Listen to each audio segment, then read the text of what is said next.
Hi everyone, I wanted to film a quick video to talk about something that I notice gets kind of glossed over or not discussed a whole bunch in folks who are building off-grid, and that is the cost and expense of everything. We have officially wrapped our first season of building out on our property, and as you can see, I'm in a different environment from usual. We are actually at a seasonal position right now in order to earn money, in order to continue to build our property off-grid and debt-free. And so that means that we have to amass a bunch of money at the beginning or before the season starts in order to pay off a lot of those expenses that come as they go. And this also allows Paul to work, and then once that season hits for building, he can fully focus on doing that. And so that's why you'll see I'm in my little tiny teardrop trailer right now. And so anyways, let's talk about some expenses that we've had this first year in starting our off-grid desert homestead. The first biggest one is trying to figure out your permitting. And for our county specifically, they require the opt-out permit, which is about $350 or so. They require a septic permit, which was around 200-ish or so based on the style of septic that we were planning on using. Next is there's also a solar stand, I can't remember the name of it, solar structure permit, and this is a really strange one. I didn't even realize we had to have one, but essentially it is a permit for the structure that our solar is going to sit on, because our solar will not be on top of our roof of our home. It will be on a standalone structure, and they do require a permit for that.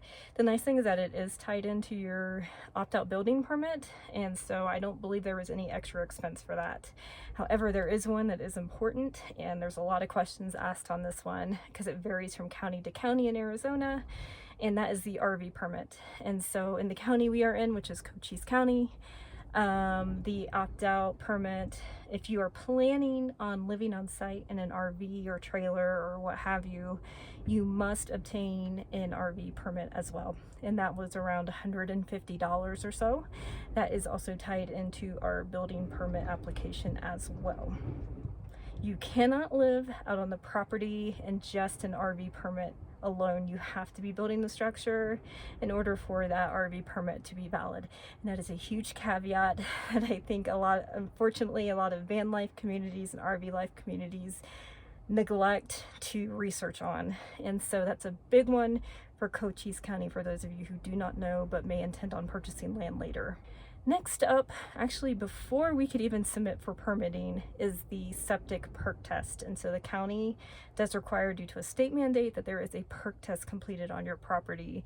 And so you have to hire a private company to come out, or a contractor who's certified to come out and complete a perk test of the property for placing a septic tank onto your property. And that was about $1,100.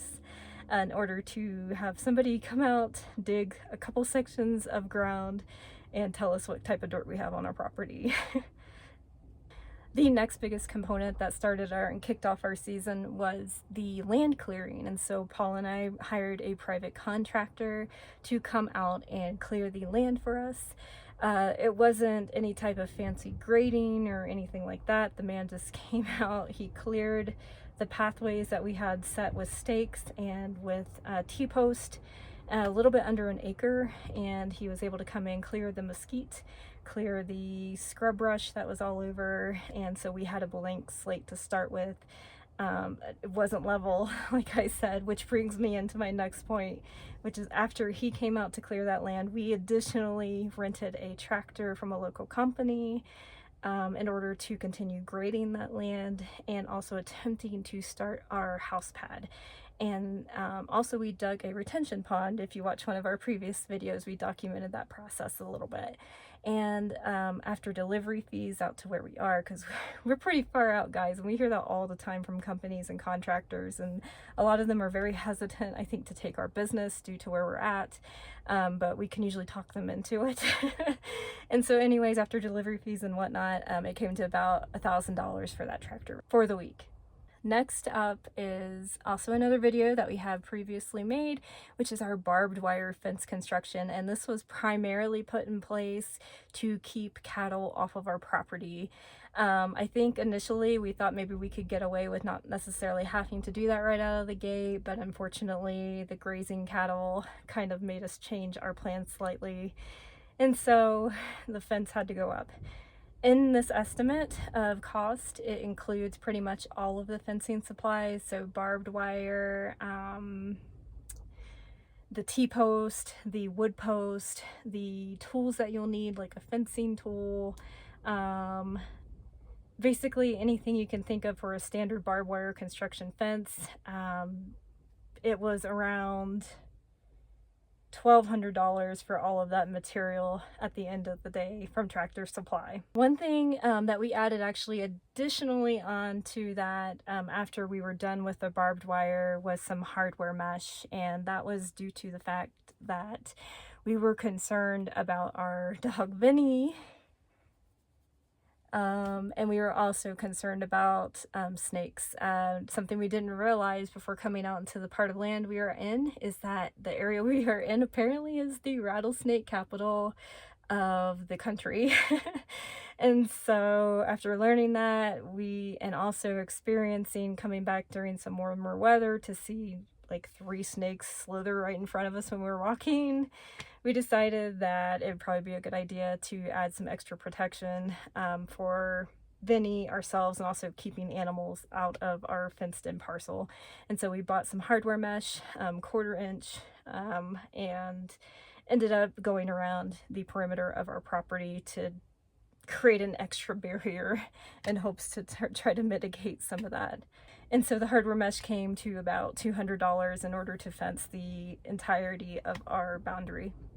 The next part is miscellaneous tools. And so the funny thing is that before we ventured onto van life and this whole off-grid homestead project, we lived in a house in the city, and we had a perfectly good garage with any tool imaginable that you can think of. And when we decided to leave that life and partake of the van life, we had to get rid of all that. And so we sold a lot of the things that we probably would find really useful out on our property. And so we had to repurchase a lot of those items, such as shovels, rakes, tampers, post diggers, things of that sort. So that was all included expenses that we needed, or necessary expenses. And additionally, on top of that, we purchased a jackhammer, which was used to cut through some of the caliche layer of the ground whenever we have to place post into the ground.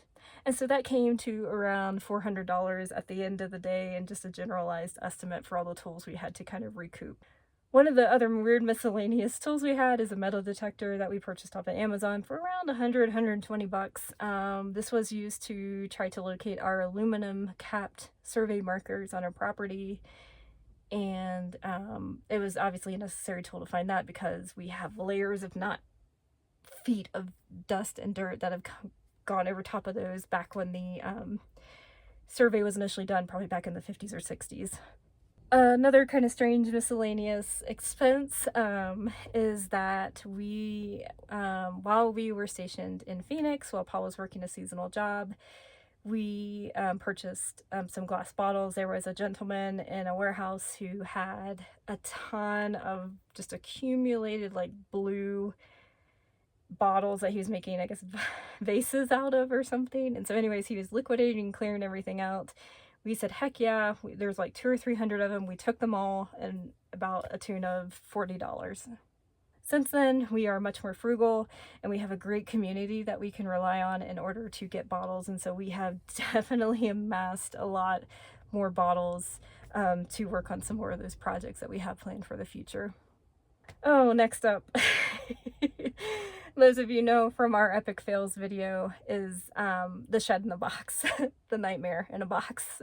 So anyways, that was about $240 from Tractor Supply, and while it did not work for our purposes that we bought it for, we do plan on repurposing that frame or skeleton of that project into something cool coming up, I think, if not this next season, hopefully after.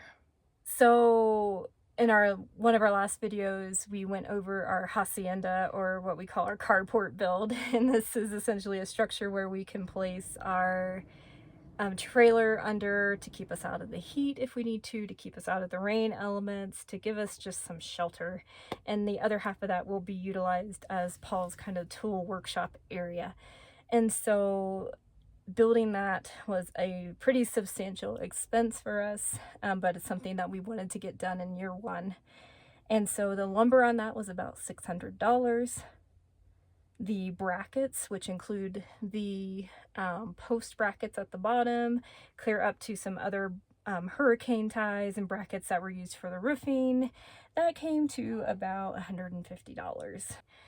The roofing that we chose to go with a local company is Metal Roofing, and we did the bare minimum. Just give us the panels. We don't want flashing. We don't want any other expenses other than they gave us some butyl tape and some screws, and that came to about $500 after delivery fees included. Another thing to consider for that was the concrete that we had to utilize, and so all of the bags of concrete that we purchased, the template tubes, or the concrete forms I guess is what they're called, and any other miscellaneous tools for that, like the buckets or the mixing, the tubs, that came to about $100. I threw in just a category for miscellaneous expenses for this build because there were times where we had to go out to purchase mending plates or additional screws if we ran out. So I would say we spent about an extra $100 on just those miscellaneous items. And lastly, in order to get a lot of that equipment to us, mostly just the lumber, but we had some other side projects thrown in there too. We did rent a U-Haul, and that came to about $300 total. Something additional we bought for the property, which we have not had a chance to hook up even though the carport is completely finished, is our IBC totes. We purchased 3 IBC totes from a local company who repurposes them from like food distribution companies and things like that. And so we ended up spending about $400 for 3 food grade steel jacket type IBC totes. And we plan to use those for water catchment once we are able to hook it up to our roof on our carport, and might use one of those for an additional side project we have coming up in the near future. Something that is a necessity to life, but also very useful if you're building, is water. And we did not go out of our way this year in order to bring a tank in, which is usually a really big first thing that a lot of folks do coming out to the land. We've lived in van life for the past couple years to kind of know our consumption and what we need to get through a week or two. And so that's what we used. Even for our building with the concrete, we used our 30 to 40 gallons of storage that we have. And these are just 6-gallon, just typical plastic camping jerry cans that you can find at Walmart or camping stores or whatever. And so we would just fill all of those up. And by the end, we estimated our cost to about $30 to refill those and bring them out to the land. And again, some of that was a personal consumption and some of it was used for building. And lastly, we have a generator which runs our power tools when we need to, and we use it off of the propane function, even though it does have a gas function on it. The propane is a little bit easier for us to get, and we have a couple different tanks on hand always anyways, and so that came to a tune about $40 for all the refills that we had. So if you add everything up at the end of the day, our first season ended up costing us about $8,000. And that is definitely going to be one of the lesser years, I think. As this next season, we're going into the actual house building project, which involves a lot more materials, and it involves reliance on some other contractors and folks. So we have somebody coming in to do some excavation work, some more grading work on the property to get the house pad perfect, somebody doing our roofing trusses. We have to purchase our straw bales, which is going to be the primary building blocks for our home.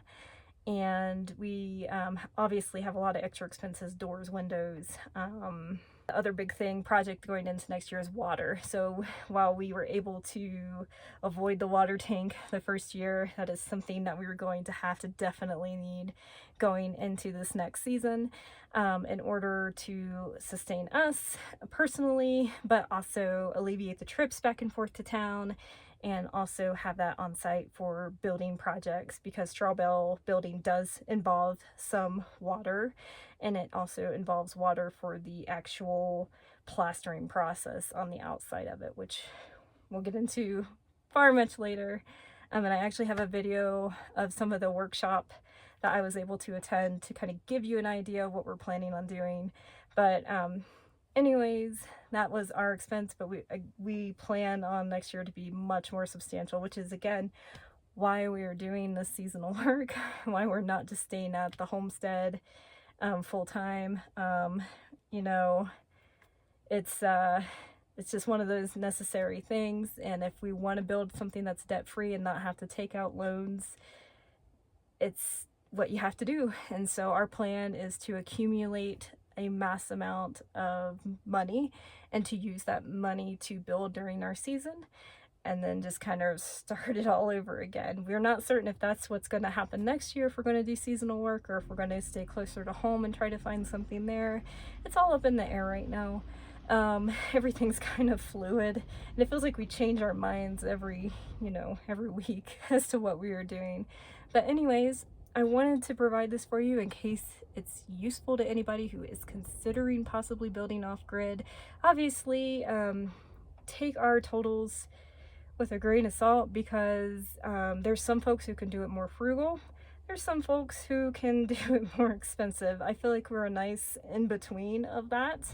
We're not doing it the most cheapest. We're not using a ton of reclaimed materials, although we do have some of those aspects in different parts of our building ideas. But we're also not spending like buku amounts of money to hire contractors to come out to our property and erect big metal buildings and everything else. We're just trying to do it on our own budget, what we make, and something that's sustainable for us. And so you do you, we'll do us. And so anyways, I wanted to share this anyways in case it's useful to anybody. But anyways, that's all I have for you today, my friends. Thanks for watching, take care, and hopefully we'll see you next time.